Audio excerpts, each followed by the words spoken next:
Hey wood turners, I'm Captain Eddie Castellan. We're making shavings. Had to think for a minute, what are we going to do? Well, making shavings seems to be the natural thing to do.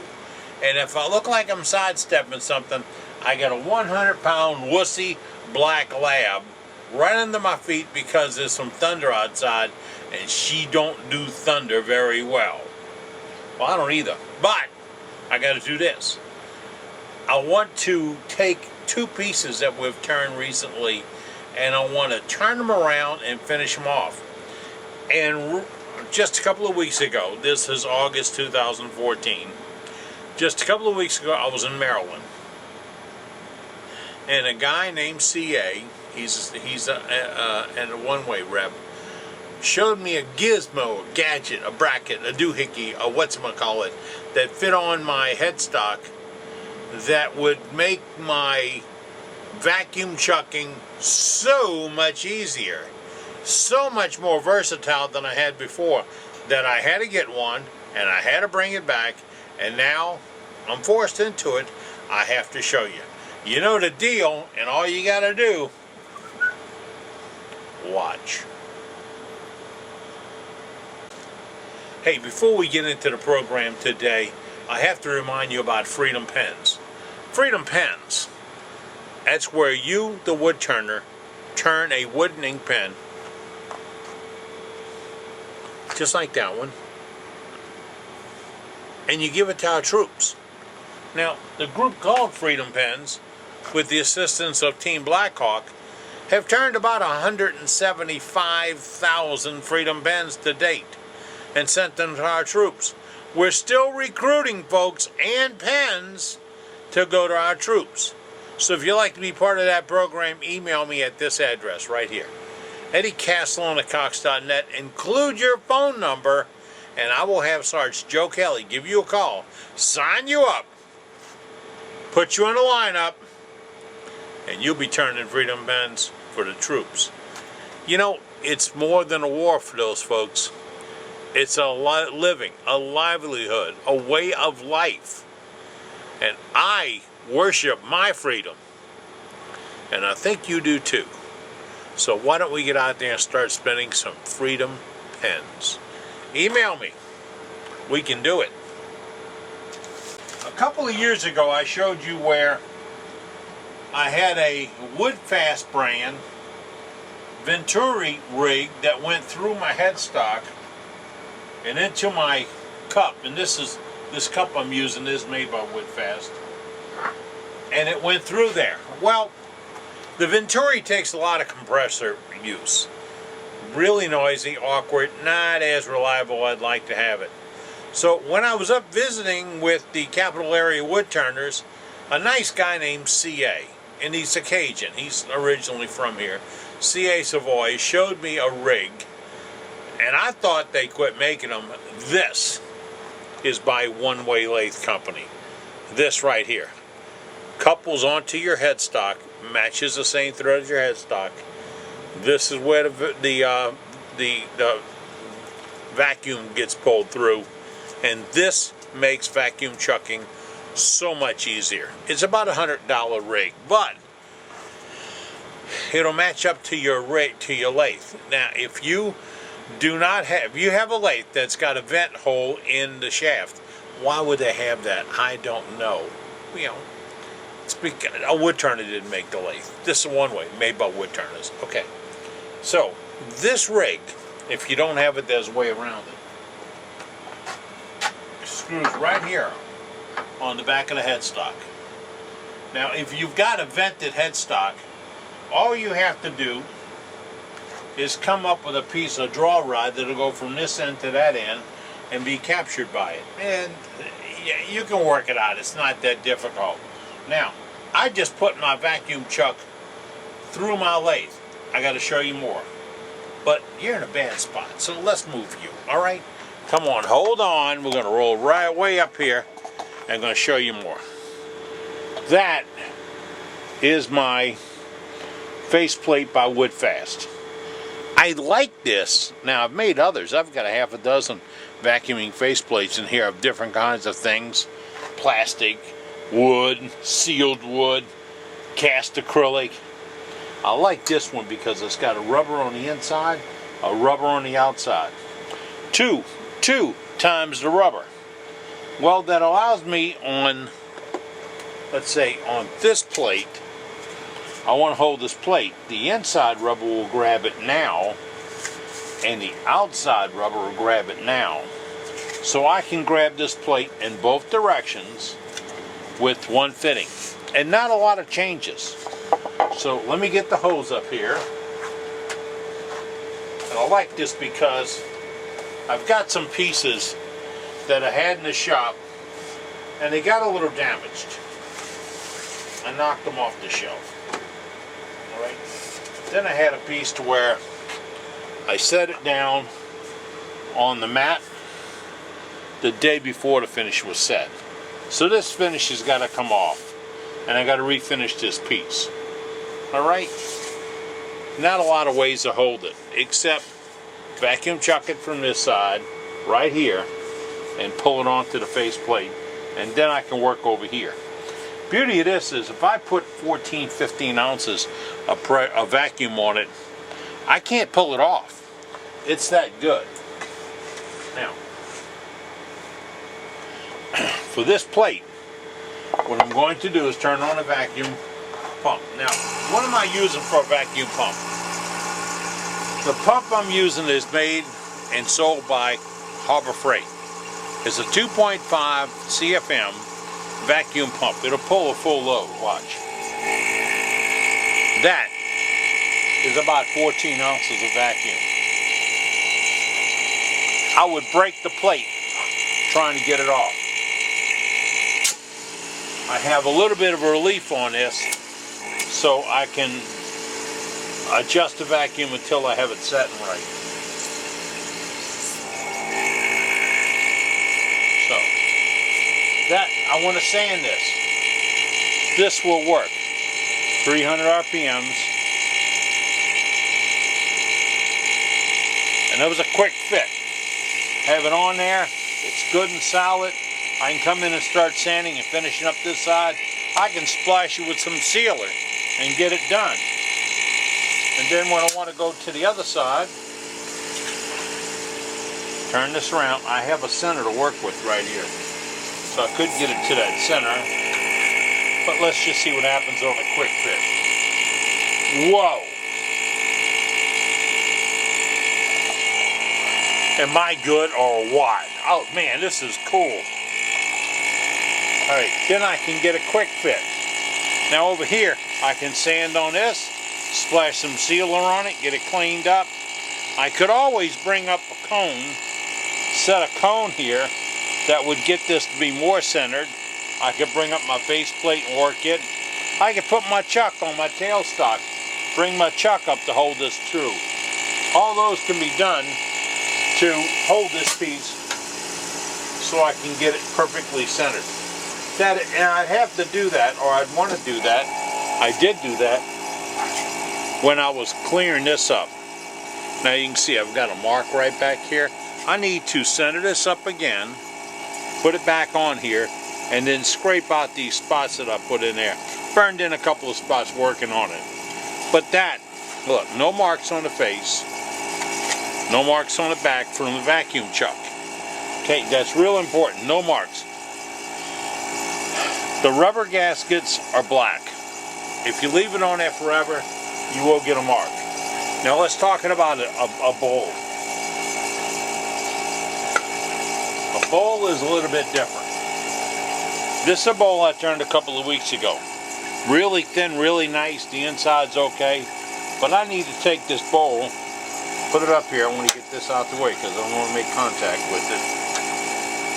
When you get this up out the way, now, to do it right, I have a reference mark I could bring up, but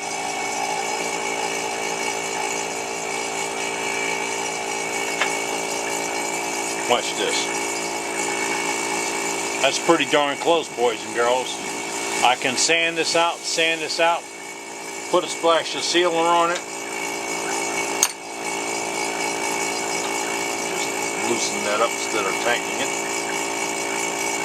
I can put a splash of sealer on it. Really good finish on the outside of this piece. Put my, what I call my name line in here. Whatever I need to do, I can work on this piece that's running very smooth. So that's this way. Now, I stop it. I would get a faceplate, line this up,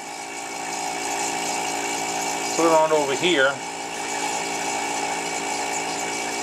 The beauty of working with a vacuum chuck is it's very quick setup if it's comfortable.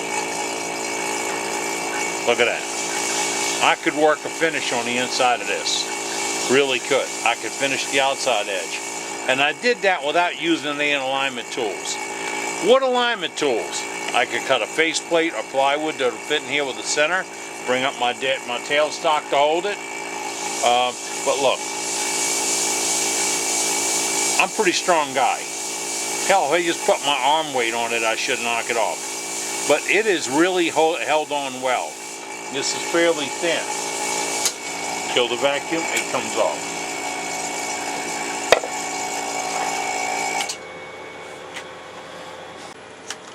This is not intended to be a commercial for that Oneway product. I just wanted to show you that when I find an easier, simpler way to make my work go better, hold better work, end up with a better product at the end, I will pass it along to you. So this is a nice rig. But if you don't want to spend this, and I don't know if they sell them separately, get the Oneway vacuum thing, make it go through your 3 headstock. The vacuum pump is about $6 to $9 at Harbor Freight. Then make you one. Yeah. And you can do it with a faceplate, piece of plywood, and a rubber gasket material. And the rubber gasket material is available in most of the catalogs that we use where they have vacuum chucking supplies. All you have to do is cut it true. Now, if you don't want to do wood, you can make one out of a piece of plastic. And I thought I had one right there that I could reach and grab, but after I got started, I probably couldn't reach in and grab it. But get a 2-inch, 3-inch, 4-inch connector for PVC pipe. The connectors are heavy, right? Put a groove in the connector, glue in the plastic tubing. I think I have a length of it hanging around up here someplace. Glue in a piece of the plastic, the rubber, foam rubber. You got a faceplate. When you put it on the plywood and true it up, you've made it true. Every time you use it, it's going to be perfect. Now, get this. If you don't want to tie up a faceplate to do that, you have to make a connector that'll go from the wood to the back end, and you can do that. And you can pull it through a chuck, a regular chuck, with a glue block. A lot of options. A lot of options. Just want to show them to you. Really, I wanted to get it done because tomorrow, looking at this, this is really nice. I've let this rest a couple of weeks. I think I'll wet this down, let the swelling happen.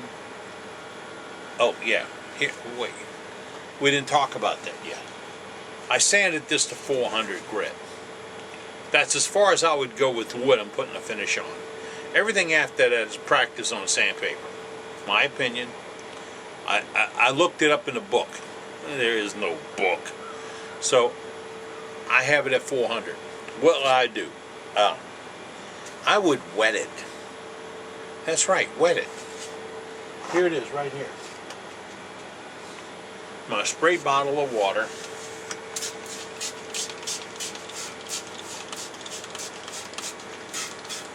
That's the inside, the outside.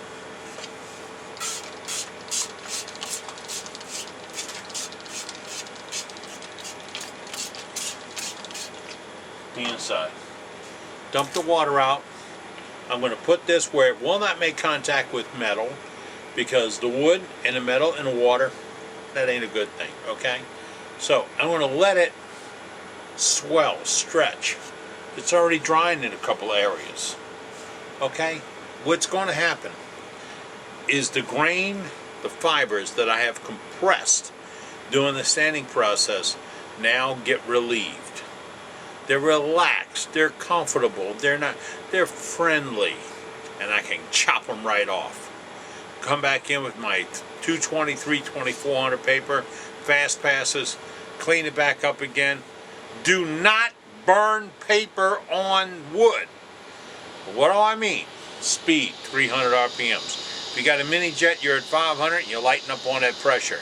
If you're getting hot spots or burn spots on your paper, you're sanding too fast, you're pressing too hard. What are you doing? You're burnishing. Oh yeah, that feels really nice, really smooth. I like that. That's going to be really great. Captain Eddie, I finished my piece and I got blotches. You don't have blotches, you made blotches. So, sand it, wet it, sand it again, get it fresh, get it clean cut, and when you put a finish on, it will be beautiful. Oh, and by the way, I advocate sealer, sanding sealer, under every finish. I don't care what you're using. Under every finish, put a sanding sealer. Why? It makes the wood uniform. Makes the finish more homogeneous. You like that? Homogeneous. Means everything is equal. If everything's equal when you put the final finish on, the final finish, like Deft, CA, whatever you're going to use. Poly, I got poly, I've got clear, I got a shellac, I got a Minwax product, I've got white bond poly, all those. When you put them over a sealer and the whole thing is uniform, the finish goes pow. Hey baby, I'm here. I'm gorgeous. I can wink at you from across the room. Why? Because you've put a finish on. And if anybody ever tells you I can fix it with a finish, they just lied to you. Tell them straight up, you just lied to me, because you can't finish with it. You can't fix it with a finish. You finish what you have fixed. So get the piece looking good, wet it down a little bit. Look, and I hear this from folks. Last week I heard from people, you want me to wet that? I want to put a finish on it today. I can put a finish in this in 10 more minutes if I didn't have to sand it. When I sand it, I'll finish drying it. I didn't dunk it in a bucket of water and soak it overnight. I just wet it down with a little more humidity than is in the air in southeast Louisiana. Vacuum chucking a few sanding tips, a little finishing tip, and a whole lot more. I'm Captain Eddie Castle, and you've been with me as we've been making shavings. If I can help you, drop me a note, this address, eddiecastle@cox.net. I'll be glad to help you out. You take care, be good now. And by the way, well, why stop? I got to throw a commercial in here. I can't justify the cost. Here's the cost. Here's the deal. Big Guy Productions, www.eddiecastellan.com. This address, this website, this place is where you find the best deals on carbide cutters on this planet. And if you say, well, do you have one that fits this? I have all the dimensions on my site. Not like the other guy. The other guy really doesn't have the dimensions. He wants you to buy a CI 53-9 and hope to God that it's the right, well, he'll tell you that's what fits it. He puts the model on the tool. Me, I give you the dimensions so you can match what he's got to what I have at less than 1/2 of the price. Less than 1/2 of the price. Carbide is not carbide. Mine's as sharp as his. I've got the sizes, I've got the parts, I've got the pieces. I've got it all. Check me out. www.eddiecastellan.com. All right, now we're done, right? Okay. Why aren't you making shavings? Why are you here? Get up. Get away from the computer. Go outside. Make shavings. Go. Can't make any money in here.